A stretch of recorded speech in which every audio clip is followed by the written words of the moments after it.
Concepts, 18. A kind of liquid jelly is dripping all over me. Your cunt organizes itself into the shape of a face. Your tongue was in convulsions, thrusting, jerking. I started to move, and you told me that your hands were like. Your clit's like someone in orgasm. Feel my wet tongue in your cave. Your cunt is happy to hear that the young man's activity will get red. Your nipples bleed because of my ejaculations. The substance, whatever it is, goes straight to my brain. Your pussy is mine, mine, mine. Cold shocks cause an irreversible spilling out of my pussy, and it's harder to swallow with your broken tongue. You're all red. Your lips could be so successful. They look real, felt real, and smelled real, always pushing my clit. My hand clings to your clit like a barnacle, honey. Take me. The love fuck of the century, you're naked. Looking for substance, your cock swayed and throbbed. Naked, your whole body is a kind of light. I investigated it early in this century. It burned trying to hide someone. We're really fucking now. All we had has fallen into one big cunt, especially my brain. You called it death, but it is just a step in enabling my cum. You've got specially made clothes on, understanding the truth. I'm sowing my seeds. You're completely at my mercy, nervous as I watch you tonight. Does it feel good that way? Yes, I can be consumed. I'm thinking of you. I bet you have the cutest sledgehammer. Bet you could break the bones up inside of me, slamming into me. I can come just in the woods. You make sounds like broken bubbles. I can see you now, fucking body parts. I can taste you now, dissolving on my tongue. I can see your cunt was the biceps. I can't fuck donuts, can't stand waiting to sniff your cum-soaked underwear. Apparently, they are missing, and I cannot find your asshole. I cleaned the funk from my apartment. I scraped up the pus from our wounds and the cum I hadn't eaten and flushed them down the toilet, the jungle. I did come, but my cock didn't pose for you.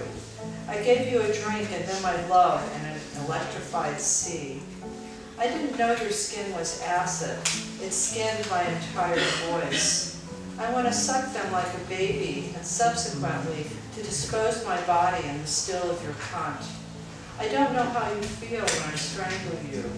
I don't think my clit liked the black strap leather tights that you pulled out of the blue. It made me wonder if you were.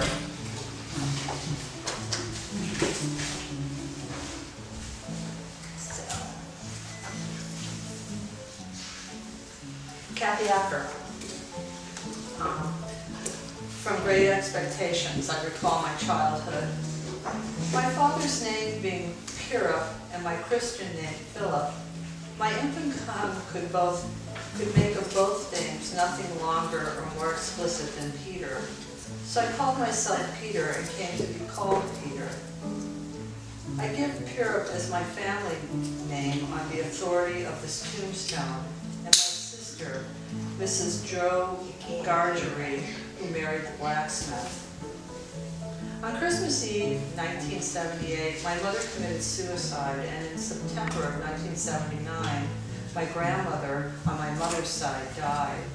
10 days ago, it is now almost Christmas 1979, Terence told my fortune with the tarot cards.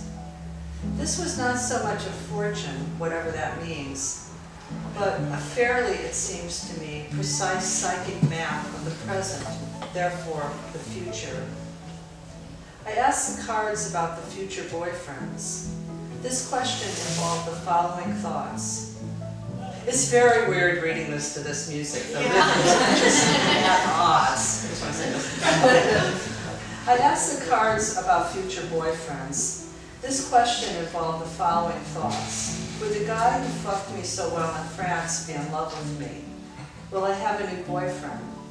As Terence told me to do, I cut the cards into 4 piles: earth, water, fire, air. We found my significator, April 18th, in the water or emotion fantasy pile. We opened up this pile. The first image was a fat, purring human cat surrounded by the Empress and the Queen of Pentacles. This cluster, traveling through a series of other clusters that, like mirrors, kept defining or explaining the first cluster more clearly. Time is an almost recurring conical, led to the final unconscious image. During Christmas, the whole world is rejecting a male and a female kid who are scum by birth. To the right of the scum is the star. To the left is the card of that craftsmanship which, due to hard work, succeeds. Terence told me that despite my present good luck, my basic stability, my contentedness with myself alongside these images, I have the image obsession. I'm scum. This powerful image depends on the image of the Empress, the image I have of my mother. Before I was born, my mother hated me because my father left, because she got pregnant, and because my mother wanted to remain her mother's child rather than be my mother. My image of my mother is the source of my creativity. I prefer the word consciousness.